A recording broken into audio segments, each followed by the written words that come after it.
orang lain gak akan pernah tahu kita tuh detailnya gimana, karena yang tahu diri kita sendiri gitu kan, yang menjalani keseharian kita, yang menjalani something yang emang berhubungan dengan hidup kita di kita sendiri gitu. Orang lain kan taunya cuma kayak bla bla bla gitu kan. Orang lain nggak akan tahu kalau misalkan gimana cara kita tuh udah survive sampai di detik ini gitu sih. Bang, tukerin aku bang. Bang. Ini Iya, dia reaksi gini. Bang, sumpah bang, nih buang aja bang, sumpah enggak. Boleh kali Kak Iki kasih. Enggak kan ingat, kamu beda, kamu tuh unik. Jangan peduliin omongan-omongan orang yang kayak angin. Ingat, kamu emang nggak bisa nutup 1000 mulut orang lain yang nggak bisa hal buruk soal kamu, tapi kamu bisa nutup kedua telinga kamu pakai kedua tangan kamu.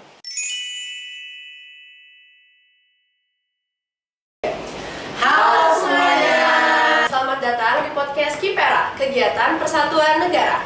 Sebelum kita mulai, kita kenalan dulu nggak sih? Karena pepatah pernah bilang, tak kenal maka tak sayang. Sebelumnya perkenalkan, kami dari kelompok 2, nama saya Vela Zarani. Saya Yusha Fitri. saya Muhammad Farid bin Kata. Saya Fatih Garfiasya. Saya Cynthia Trimuskayu. Saya Raisa Davina. Nah, di podcast kali ini kita akan membahas mengenai suara bineka, di mana kita akan membahas pentingnya persatuan dan kesatuan di negara kita nih. Dan yang pastinya kita akan mendatangkan narasumber yang pastinya sangat relevan banget sama pembahasan kita hari ini. Wah, menarik banget sih. By the way guys, kalian pernah gak sih ngalamin kejadian gak enak tentang minimnya kesadaran tentang Bhinneka Tunggal Ika? Sebenarnya bukan aku sih yang ngalamin, tapi di lingkungan sekitar aku masih banyak banget nih yang kurang kesadarannya akan semboyan negara kita. Masih banyak banget yang ngelakuin aksi kayak pembulian. Nah, pembuliannya itu bisa secara fisik maupun secara non fisik, hanya karena mereka berbeda. Wah iya, aku juga sering lihat tuh di sekolah aku dulu banyak tahu yang diacuhin cuma karena dari daerah yang berbeda.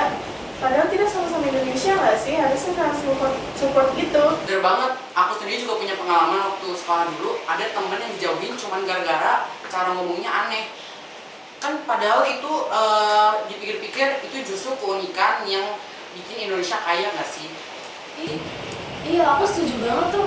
Aku juga suka sedih ngeliat orang judge orang lain gara-gara penampilan atau budaya luar mereka. Padahal kan kalau dipikir-pikir, semboyan Bhinneka Tunggal Ika kita itu kan berbeda-beda tetap kita satu kan. Jadi harusnya kita bersyukur nggak sih gara-gara adanya keberagaman ini, bukan malah menjadikan itu sebagai bahan untuk terpecah belah. Bener banget sih, Ca. Wah, pengalaman kalian ini benar-benar jadi pengingat kita semua ya. Kita tuh sebenarnya harus saling menghargai dan menghormati, apalagi di tengah keberagaman yang kita miliki di negara kita ini. Nah, terus menurut kalian gimana sih cara meningkatkan kesadaran masyarakat soal pentingnya persatuan dan kesatuan ini? Aduh, gimana ya? Duh, kayaknya pembicaraan kita terlalu berat nih buat penting. Yaudah, gimana kalau kita nyanyi dulu jadi tipis? Yes, guys, kita mainin dong.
Nah, kita kan udah nyanyi-nyanyi dulu nih tadi. Jadi menurut kalian gimana nih, guys? Pada mau kemana? Pada mau kemana nih? Kok pada pergi sih? Kita kan belum selesai ngobrol. Halo semuanya. Wah, ada siapa nih? Hai. Wah. Selamat. Guys, ternyata kita kedatangan narasumber nih. Boleh dong perkenalin diri. Oke, ini aku mau langsung perkenalan ya. Boleh. Halo semuanya, kenalin, aku Muhammad Garfiasya atau biasa dikenal sebagai Iki. Aku berasal dari sekolah SMA SPR 2 Jakarta dan saat ini menempati bangku kelas 10. Nah guys, ternyata kita kedatangan narasumber yang super keren banget nih. Kaiki ini selain jadi ketua Forum Anak Jakarta Timur, ternyata juga sebagai winner Duta Gen Z tahun 2023. Dan juga sebagai brand ambassador generasi anti kekerasan loh. Keren banget gak sih? Wah, keren banget sih. Selain jadi public speaker, Kak Iki juga aktif jadi anggota OSIS dan juga aktif di beberapa ekskul seperti PN dan juga Paskibra.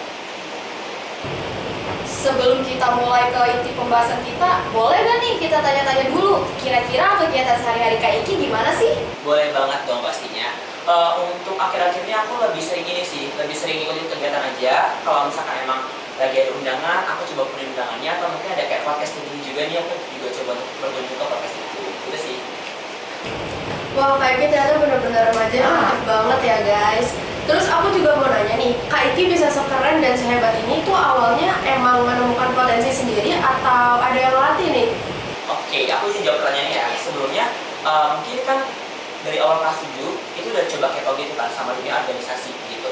Tapi mungkin awalnya belum sedalam itu nyelamnya, karena aku mikirnya udah just have fun and enjoying aja gitu dalam join. Tapi setelah aku ikut pas di kelas 7 sampai akhirnya aku nyaman banget kayaknya ikut organisasi. Di organisasi aku ngerasa disupport banget gitu kan, ketemu sama banyak teman baru sampai akhir kelas 4, kelas 9 dan sekarang di SMA bertahan di organisasi baik dalam sekolah maupun di luar sekolah. Awalnya emang karena nggak tahu sih bakal ada potensi kayak gitu, tapi kan kita nggak tahu ya keberuntungan atau mungkin kemampuan itu ada di mana gitu sih. Oh, keren banget sih Kak. Kira-kira siapa nih yang support Kak Iki buat terus berkembang sampai saat ini? Yang pasti adalah keluarga pertama gitu kan. Keluarga is the number one of fairness for me gitu. Tapi juga gak luput juga dari teman-teman dekat aku yang sampai sekarang bisa support aku sampai di titik ini. Dan juga kalau misalkan di sekolah pasti kan guru-guru kan yang support, atau mungkin kalau misalkan di rumah orang tua, dan ketika lagi capek pasti teman-teman yang support gitu. Nah guys, di balik sukses seseorang pasti ada lingkungan yang sangat mendukung banget nih, sehingga orang tersebut bisa selalu berkembang. Begitu juga dengan kita semua yang ada di sini dan mungkin juga teman-teman yang saat ini sedang menonton podcast kita hari ini.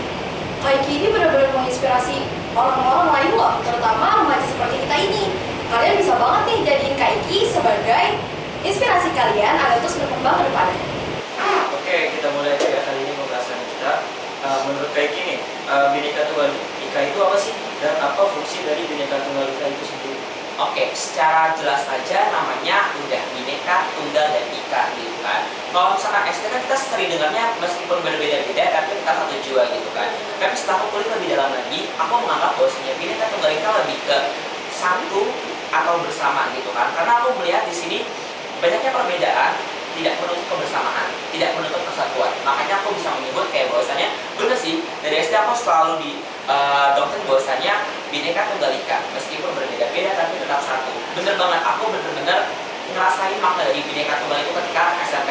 Aku bener-bener paham banget kayak ternyata benernya arti dari Bhinneka Tunggal Ika ini tuh dalam banget maknanya gitu kan. Bukan cuma persatuan aja, tapi juga kebersamaan dalamnya kayak perbedaan tuh nggak menutup kemungkinan kalau misalnya kita tuh bisa bersatu dan bersama gitu. Fungsinya yaitu meningkatkan persatuan kita, kebersamaan kita, walaupun kita nih beda daerah, beda ras, dan lain sebagainya, tapi itu nggak menutup kemungkinan kalau misalnya kita tuh bisa bersama-sama loh. Bener banget sih Ki. Tapi menurut kamu nih, apa tantangan terbesar kita dalam menjaga kebinekaan di Indonesia? Oke, kalau ngebahas soal tantangan atau mungkin challenge ya bisa dibilang, itu jujur agak berat ya, karena sekarang masih banyak orang yang aware soal kebinekaan Tunggal Ika ini gitu kan. Makanya aku melihat bahwasanya sekarang ini tantangannya adalah itu sih, mereka belum bisa sadar bahwasanya penting loh terhadap Bhinneka Tunggal Ika. Karena kalau misalkan aku lihat di lingkungan sekolahku itu benar-benar masih sedikit gitu kan, bukan lingkungan sekolah aja sih, lebih dari ke lingkungan masyarakat dan lain sebagainya. Simpelnya dari ketika kita melihat ada seseorang yang emang beda rasnya gitu kan akan dianggap wah kok kamu beda dari aku gitu. Makanya dari perbedaan itu itulah yang menganggap bahwasanya oke, karena kita beda, kita belum tentu bisa bareng. Dan itu challengingnya, yaitu kurangnya aware dari orang-orang di sekitar kita sih. Karena menurutku ya, kalau misalkan orang aware soal Bhinneka Tunggal Ika, gak akan ada hal yang kayak kalau bahasa sekarang tuh bisa dibilang kayak rasisme gitu kan, gak akan ada itu. Tapi kan balik lagi, tidak semua orang paham dan aware soal kebinekaan Tunggal Ika ini. Bener banget sih Ki, karena menurut aku sendiri, dari sudut pandang aku sendiri, di lingkungan kita ini masih banyak banget orang-orang yang gak aware tentang Bhinneka Tunggal Ika itu sendiri. Masih banyak banget yang melakukan pembulian ke sesamanya, atau kayak mereka tuh jadi menghindar gitu loh dari beberapa orang yang mungkin mereka nggak sukain. Iya, bener banget. Nah, menurut kamu nih, sebagai Ketua Forum Anak Jakarta Timur, kira-kira gimana sih generasi muda kayak kita nih bisa memperkuat nilai-nilai kebinekaan itu sendiri? Oke, ini POV-ku sebagai ketua forum anak gitu kan. Karena aku adalah orang yang menempati organisasi yang dimana fokus itu kepada anak gitu kan. Jadi akan lebih banyak program kerja yang khususnya meningkatkan kebersamaan persatuan. Itu udah misi kita banget gitu kan. Yaitu dengan cara mengumpulkan anak-anak dari berbagai ras, dari berbagai sekolah. Simpelnya itu sih, kayak kita cuma ngumpulin anak-anak dari berbagai sekolah, tapi dengan hal yang kayak gitu kita udah ngebuat kayak, oke, secara nggak langsung kita ngebuat Bhinneka Tunggal Ika ini tuh ada di anak-anak itu. Dengan cara mengumpulkan mereka, kayak mereka dari berbagai daerah, mereka dari berbagai sekolah gitu kan, sampai akhirnya mereka berkumpul di satu tempat dan satu pusat. Itu sih, jadi kayak untuk POV di Forum Anak sendiri lebih sering ngadain proker yang emang menjunjung tinggi nilai persatuan dan kebersamaannya gitu antar sama anak sendiri. Jadi langsung lanjut aja ke pertanyaan. Boleh banget. Bagaimana sih Kak ini melihat peran kebinekaan itu dalam kehidupan sehari-hari masyarakat Indonesia? Aku melihat perannya sendiri cukup penting ya, karena balik lagi ya, kalau misalnya, tapi kalau untuk di Indonesia sendiri, aku melihat perannya tidak terlalu dipakai gitu, karena aku melihat di sini kayak, oke, sekarang di sini sudah tertera jelas nama Bhinneka Tunggal dan Ika gitu kan, tapi masih sedikit orang yang paham dan ngaplikasi itu di lingkungan masyarakat ini. Contohnya kalau misalkan kalau ditanya perannya gimana, penting, benar-benar penting banget, karena setiap anak, setiap orang pasti harus gak sih menunjukkan nilai persatuan gitu kan, apalagi dari something yang emang tuh beda gitu, tapi tetap harus menunjukkan nilai persatuan. Kayak baik lagi di Indonesia aku masih melihat kurang aware gitu, banyaknya orang kurang sadar kalau misalkan ini Bhinneka Tunggal Ika tuh penting banget loh ternyata, tapi masih sedikit juga yang berpikir kalau misalkan ngapain sih kita menghormati yang berbeda gitu, itu kan bukan tanggung jawab kita. Aku bisa katakan itu say no ya, karena menurutku perbedaan bukan something yang harus dilihat dan yang kayak kita nggak perlu menghormati ini sih, itu salah besar. Karena menurutku seharusnya peran Bhinneka Tunggal ini jadi poin penting untuk ngelihat kalau misalkan ini kita beda, tapi gimana caranya kita tetap satu dan bersama, kan itu poin pentingnya. Jadi emang penting banget peran. Kita ini kan masih remaja ya, Ki. Nah, kita tuh kan masih tersangkut paut dalam dunia pendidikan nih.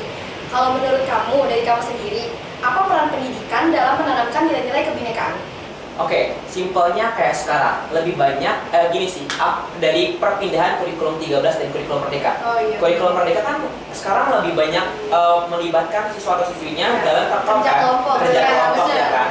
Jadi itu yang menurutku itu efektif sih, tapi belum bisa diterima sama mereka karena mereka mikirnya, aduh banyak banget tugas nih, banyak banget kelkom dan lain sebagainya. Tapi menurutku itu adalah salah satu cara kunci pendidikan untuk bikin kita ini satu, baik dari kerja kelompok gitu kan, terus juga kayak diskusi bareng gitu, sharing bareng dan lain sebagainya.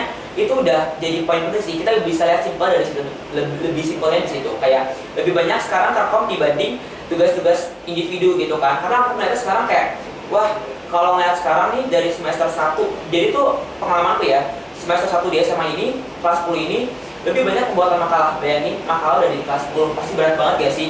Iya. Makanya aku yang kayak, tapi di satu sisi yang lain, ini tuh tetap penting banget loh. Kayak kita bisa lebih tahu sama lain, bisa lebih meningkatkan diskusi kita sama orang lain, dan itu meningkatkan nilai kebersamaan dan persatuan tadi, kayak Bhinneka Tunggal Ika tadi, gitu.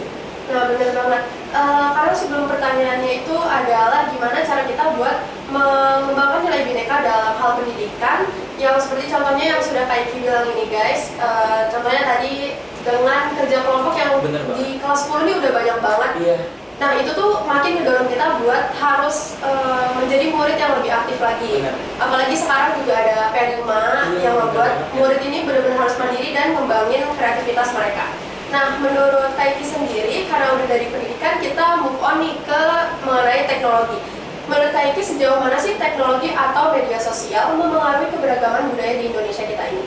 Kalau ke teknologi ya, kalau kita ngebahas teknologi itu pasti nggak jauh dari era globalisasi gitu kan, yang dimana tuh semakin hari ini semakin canggih aja gitu kan, udah mulai muncul teknologi baru. Tapi aku juga melihat di satu sisi yang lain, ini bisa loh ternyata dijadiin sebagai aspek kebersamaan kita atau kebinekaan tunggal kita itu di teknologi ini. Contohnya kayak, kan banyak nih sekarang komunitas yang berbasis online gitu kan, dan lebih banyak juga mereka yang melibatkan anak-anak kita tuh berpartisipasi.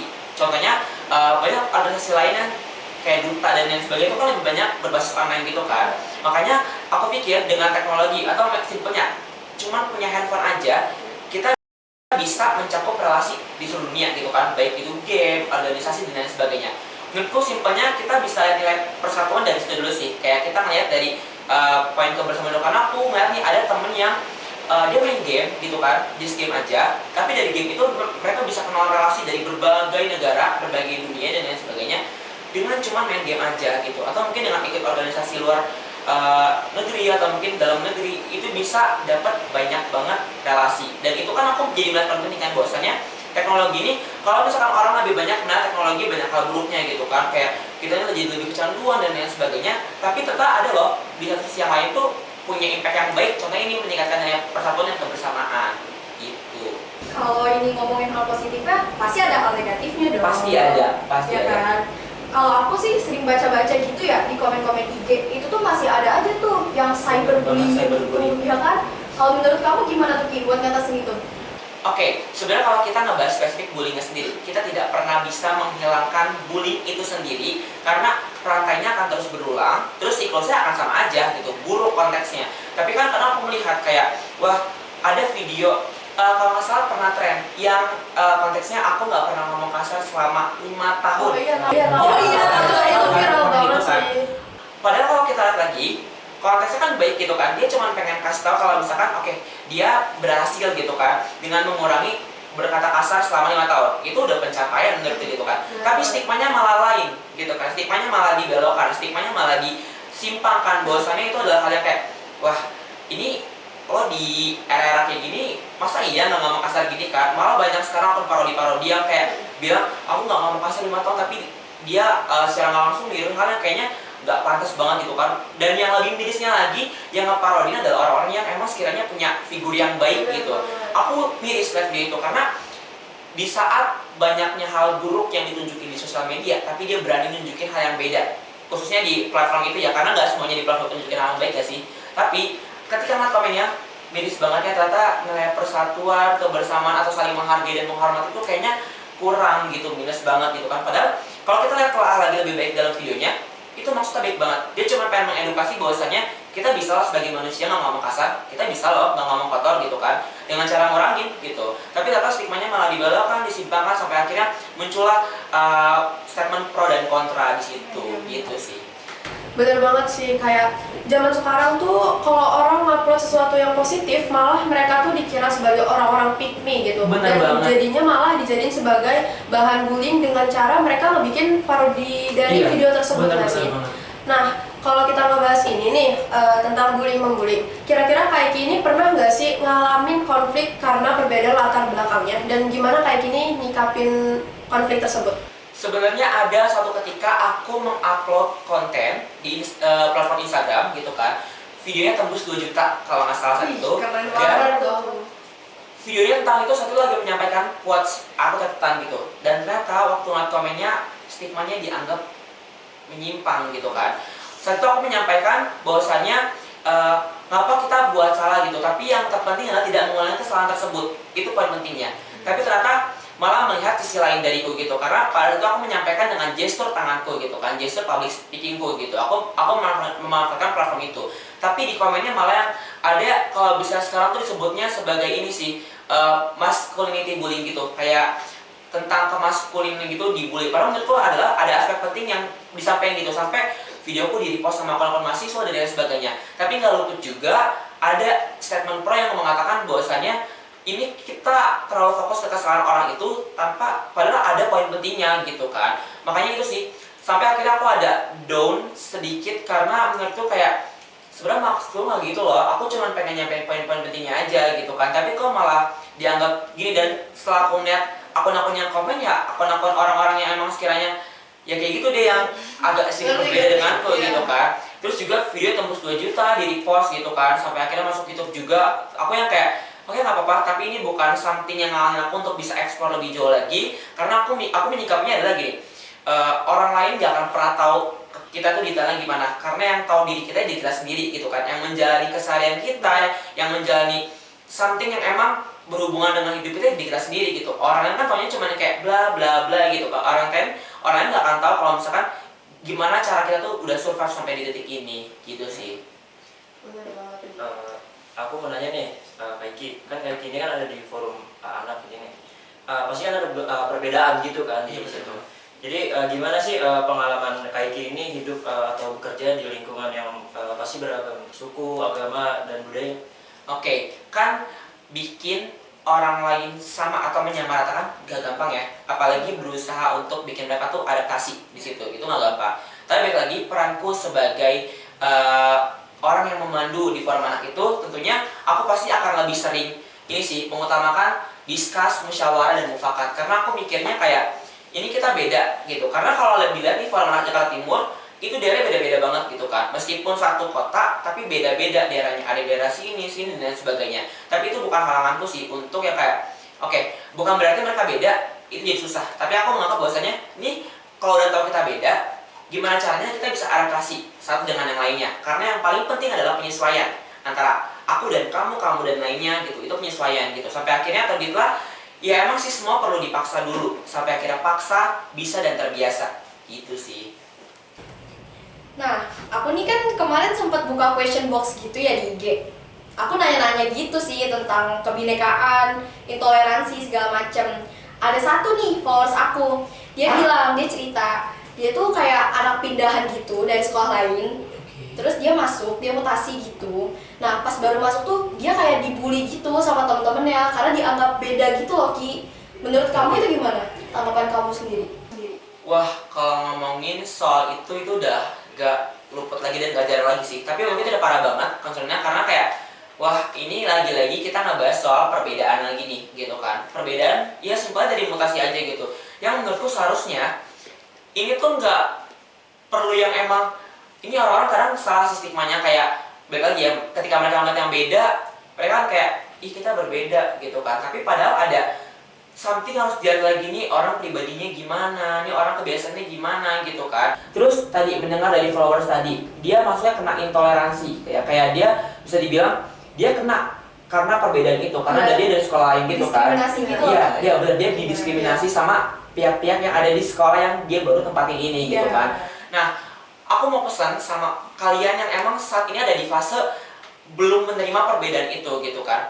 Ingat kita di sini hidup bersama-sama, kita hidup berdampingan. Kalau misalkan kalian punya perbedaan, we never know that kalau misalkan kalian ingat, aku selalu ingat ini sih, selalu ada yang namanya aku percaya hukum taburko itu ada. Jadi jangan pernah risau ketika kamu ada di fase korban itu, jangan pernah khawatir karena sesungguhnya apa yang kamu tabur di dunia ini, contohnya kayak kamu menganggap bahwasannya orang ini berbeda dan sebagainya, akan kamu tuai ke depannya, akan kamu panen ke depannya. Yaitu contohnya gini sih, kayak ketika si orang ini selalu menganggap perbedaan itu sebagai something yang emang konteksnya diskriminasi gitu kan. Kita nggak tahu ke depannya gimana, siapa tahu itu akan jadi bumerang buat kamu, siapa tahu akan jadi timbal balik buat kamu tapi dengan konteks yang negatif gitu kan. Dan buat kamu followers yang tadi udah jawab di question boxnya kayak ya itu nggak apa-apa banget gitu kan. Ingat berbeda itu unik, apalagi berbeda dari yang lain karena nggak semua orang bisa berbeda, nggak semua orang bisa ada di fase yang kayak oke, kalau misalkan orang lain punya ini, kamu punya ini gitu. Kamu punya privilege diri kamu sendiri gitu. Jadi menurutku ya fokus dengan cara kamu, fokus dengan planning yang udah kamu buat, dan itu jangan pedulin omongan-omongan orang yang kayak angin. Ingat, kamu emang nggak bisa nutup 1000 mulut orang lain yang nggak bisa hal buruk soal kamu, tapi kamu bisa nutup kedua telinga kamu pakai kedua tangan kamu. Gitu. Satu lagi nih Ki, sebenarnya ini udah jadi hal biasa banget sih di lingkungan kita ya. Bener banget. Ini tuh perbedaan suku, rasis lah, kayak sorry ya, jawir lu, Ya, bener, kayak bener. gitu-gitu itu tuh masih sering banget gak sih Iya, di sekitar kita tuh kayak sering banget. Cina Iya, yang kayak gitu-gitu itu parah sih. Bener-bener parah banget.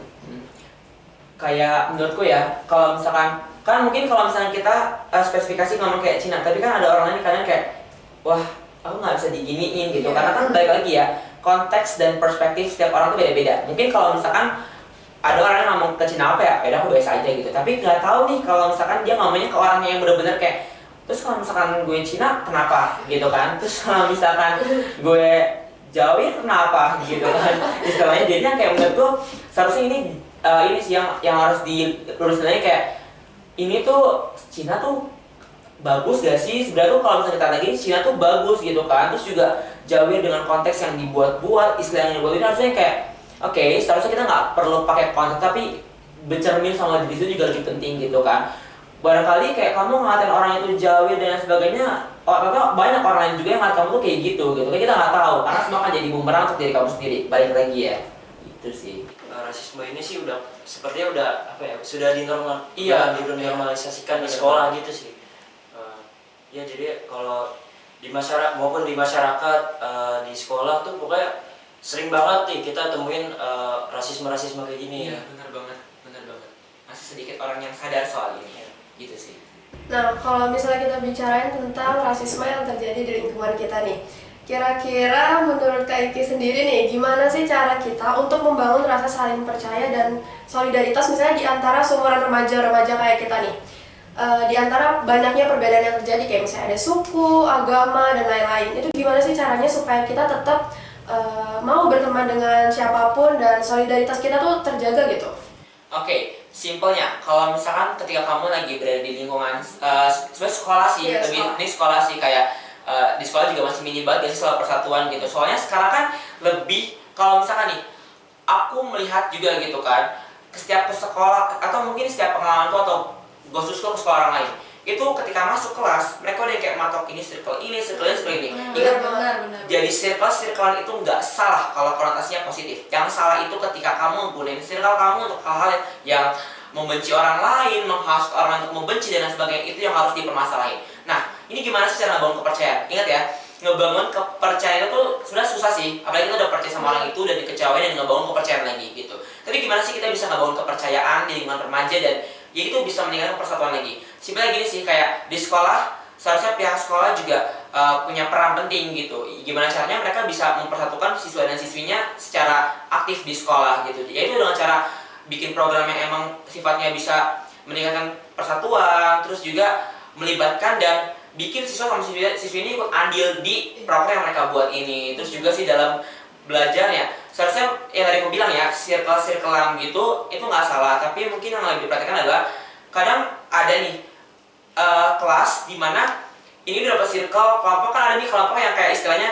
siapa yang mau memilih kelompok sendiri aja gitu kan, daripada dipilihin guru gitu. Ketika mereka menjalankan kelompok itu, akhirnya ada satu anak yang tertinggal nih, karena anak pendiam, dua anak tertinggal pendiam. Kalau bisa guys dirangkul ya temennya, karena gak enak banget ada di posisi itu gitu. Tapi baik lagi, lihat dulu konteksnya itu gimana. Mungkin ada alasan kenapa kita nggak bisa adaptasi sama lingkungan kelas, tapi juga baik lagi lihat gimana diri kitanya gitu sih. Nah guys, bener banget nih, di lingkungan kita sekarang ini kan pasti masih banyak banget, terutama di kelas kita sendiri nih masih banyak soal circle-circlean yang kalau misalnya komunitas mereka lebih besar tuh mereka ngerasa lebih apa ya, lebih power gitu, iya lebih berpower, dan jadinya mereka nggak mau berbaur sama sekitar mereka nih. Nah, untuk teman-teman di rumah sendiri diusahain jangan kayak gitu ya, apalagi kalau kita melihat di sekitar kita nih masih ada satu atau dua orang yang mungkin susah berbaur nih sama lingkungan kelas, mereka sulit beradaptasi dengan lingkungan baru. Sebisa mungkin benar kata Kak Iki tadi, orang-orang seperti itu nih teman-teman kita harus kita rangkul supaya mereka merasa tuh mereka tuh dianggap dan mereka dihargai gitu. Nah, oke teman-teman, gak kerasa banget nih ternyata kita sudah sampai ya di penghujung podcast kita hari ini. Terima kasih banyak ya Kak Iki selaku narasumber kita yang udah berbagi wawasan tentang keberagaman dan bagaimana anak-anak remaja seperti kita ini bisa berperan aktif dalam menjaga kebinekaan di sekitar kita. Nah, tapi Kak Iki, sebelum mengakhiri podcast kita hari ini, boleh kali kasih kata-kata buat hari ini? Boleh. Nah, aku mau ngomong, karena kita ngebahas soal perbedaan persatuan, aku mau kasih statement. Kalau misalkan perbedaan itu bukan segalanya, karena menurutku ya, ingat, kamu beda, kamu tuh unik. Karena belum tentu semua orang punya perbedaan kayak gitu kan. Dan kalau kamu punya perbedaan yang emang sekiranya positif, ya kenapa enggak? Why not gitu kan? Why not kalau misalkan kamu punya perbedaan yang positif dan gak semua orang punya gitu. Karena poin pentingnya adalah, ingat, jangan pernah dengerin omongan orang lain yang gak enak soal kamu. Karena kalau kita dengerin cuma yang itu, buang-buang waktu aja dan ngabisin energi juga dan gak berkembang juga. Tapi kalau misalkan kamu punya perbedaan yang emang sekiranya, wah ini nggak semua orang punya gitu kan. Simpelnya kayak kamu bisa public speaking, kalau bisa bikin konten dan lain sebagainya, tapi orang lain belum tentu bisa kayak kamu. Itu udah jadi salah satu perbedaan yang emang sekiranya positif gitu, dan kamu nggak perlu ngerasa takut atau khawatir karena perbedaan itulah yang nunjukin gimana sifat kamu sebenarnya. Ingat, beda bukan berarti buruk. Ketika kamu mencoba untuk positif, ya nggak apa-apa. lanjutin aja. Karena gitu, pasti aku akan bilang kayak I'm always support your plan. Gitu sih. Keren banget gak sih guys kata-katanya Kaiki? Nah guys, dari quotes Kaiki ini bisa nih kalian ambil nih beberapa katanya untuk kalian sebar di sosial media nih, karena kata-katanya itu bener-bener keren banget. Nah Kaiki, dari obrolan hari ini kita belajar bahwa perbedaan itu bukanlah penghalang, melainkan kekuatan yang bisa menyatukan kita semua, nggak sih? Dengan saling menghormati, memahami, dan bekerja sama, kita ternyata bisa nih menciptakan lingkungan yang lebih inklusif dan penuh toleransi. Semoga ya guys, obrolan kita hari ini nih bisa membuka wawasan dan memotivasi kita semua untuk lebih peduli lagi nih terhadap nilai kebinekaan. Nah oke guys, segini dulu ya podcast dari kita dan kami pamit undur diri. Terima kasih juga buat kalian semua, Buat Kaiki terutama. ya, yang sudah mendengarkan. Jangan lupa untuk terus menyuarakan nilai-nilai kebinekaan dalam kehidupan sehari-hari kita dan menjadi agen perubahan bagi lingkungan kalian. Tetap semangat, tetap bersatu dalam keberagaman, dan salam suara